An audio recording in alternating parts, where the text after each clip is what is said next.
Inilah firman Allah, apabila engkau tidak lagi mengenakan kuk kepada sesamamu, dan tidak lagi menunjuk-nunjuk orang dengan jari dan memfitnah, maka terangmu akan terbit dalam gelap, dan kegelapanmu akan seperti rembang tengah hari.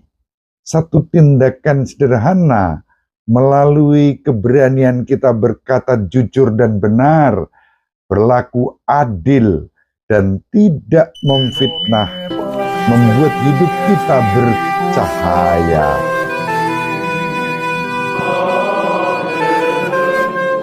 Dominus vobiscum.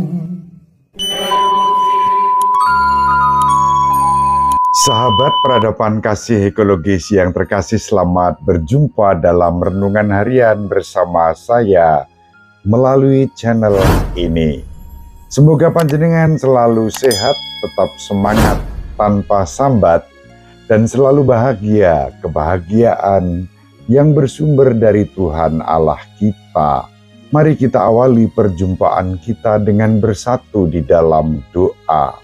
Pandanglah dengan kerahiman kelemahan kami, dan teguhkanlah perlindungan-Mu atas kami dengan mengulurkan tangan kanan-Mu yang mulia dan penuh kasih. Dengan pengantaraan Tuhan kami Yesus Kristus, Putra-Mu yang hidup dan berkuasa, bersama Dikau dalam persekutuan Roh Kudus, Allah yang Maha Esa, sepanjang segala masa. Sahabat peradaban kasih ekologis yang terkasih, mari kita baca kitab Nabi Yesaya bab 58 ayat 9b sampai 14. Inilah firman Allah, apabila engkau tidak lagi mengenakan kuk kepada sesamamu, dan tidak lagi menunjuk-nunjuk orang dengan jari dan memfitnah, apabila engkau menyerahkan kepada orang lapar apa yang kau inginkan sendiri, dan memuaskan hati orang yang tertindas, maka terangmu akan terbit dalam gelap, dan kegelapanmu akan seperti rembang tengah hari. Tuhan akan menuntun engkau senantiasa, dan akan memuaskan hatimu di tanah yang kering, dan akan membarui kekuatanmu. Engkau akan seperti taman yang diairi dengan baik, dan seperti mata air yang tidak pernah mengecewakan. Engkau akan membangun reruntuhan yang sudah berabad-abad, dan akan memperbaiki dasar yang diletakkan oleh banyak keturunan. Engkau akan disebut yang memperbaiki tembok yang tembus, yang membetulkan jalan supaya tempat itu dapat dihuni. Apabila engkau tidak menginjak-injak hukum Sabat, dan tidak melakukan urusanmu pada hari kudusku, apabila engkau menyebut hari Sabat sebagai hari kenikmatan, dan hari kudus Tuhan sebagai hari yang maha mulia, apabila engkau menghormatinya dengan tidak menjalankan segala acaramu, dan dengan tidak mengurus urusanmu sendiri, atau berkata omong kosong, maka engkau akan bersenang-senang karena Tuhan. Aku akan membuat engkau melintasi puncak bukit-bukit di bumi dengan kendaraan kemenangan.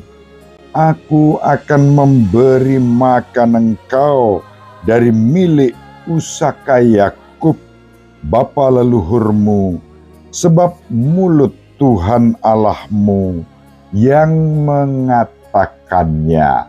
Demikianlah sabda Tuhan. Syukur kepada Allah. Sahabat peradaban kasih ekologis yang terkasih, pada hari ini kita masih melanjutkan membaca kitab Nabi Yesaya. Ada hal penting yang ditegaskan dan relevan untuk penghayatan kita pada retret agung di masa Prapaskah ini. Retret agung masa Prapaskah selain diisi dengan doa, ibadah, perayaan-perayaan sakramen, juga diperkaya dengan karya, tindakan kasih yang nyata. Tindakan kasih yang nyata itu secara sederhana pertama-tama ditunjukkan oleh Nabi Yesaya saat mengatakan, apabila engkau tidak lagi mengenakan kuk kepada sesamamu dan tidak lagi menunjuk-nunjuk orang dengan jari dan memfitnah. Ini satu seruan yang kiranya relevan sepanjang zaman. Hari-hari ini pun dengan mudah kita menunjuk-nunjuk jari pada orang lain dan memfitnah. Memfitnah bagian dari dosa. Dan karena itu di masa Prapaskah ini, sesuai dengan nasihat Nabi Yesaya, kita diundang untuk hidup secara benar melalui tindakan nyata, sederhana namun tak mudah. Kalau kita bisa melakukannya, seperti dikatakan Nabi Yesaya, apabila engkau tidak lagi mengenakan kuk kepada sesamamu, dan tidak lagi menunjuk-nunjuk orang dengan jari dan memfitnah, maka terangmu akan terbit dalam gelap, dan kegelapanmu akan seperti rembang tengah hari.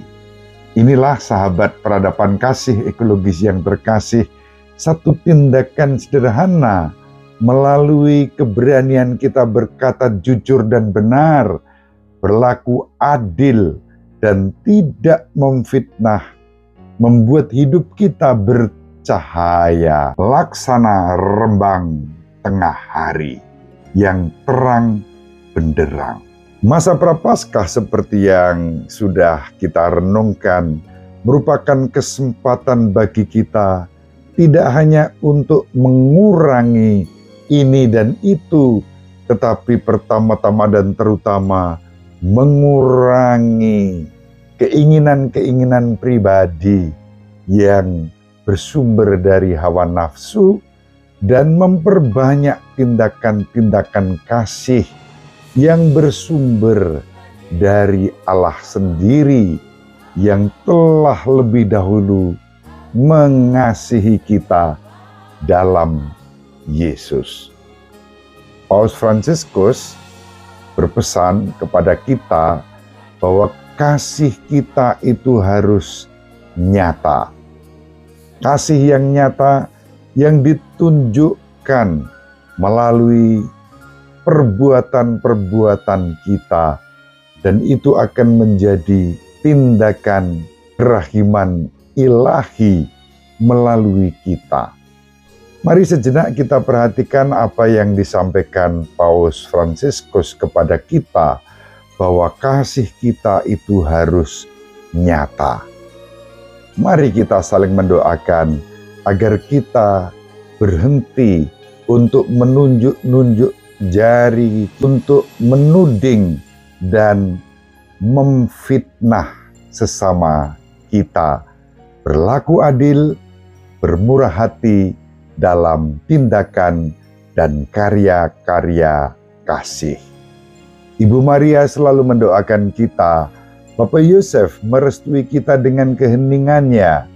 Semoga panjenengan semua sahabat peradaban kasih ekologis yang terkasih, bersama seluruh anggota keluarga dimanapun berada, dibimbing, dilindungi, dan diberkati oleh Allah yang Maha Kuasa, Bapa dan Putera, dan Roh Kudus. Amin.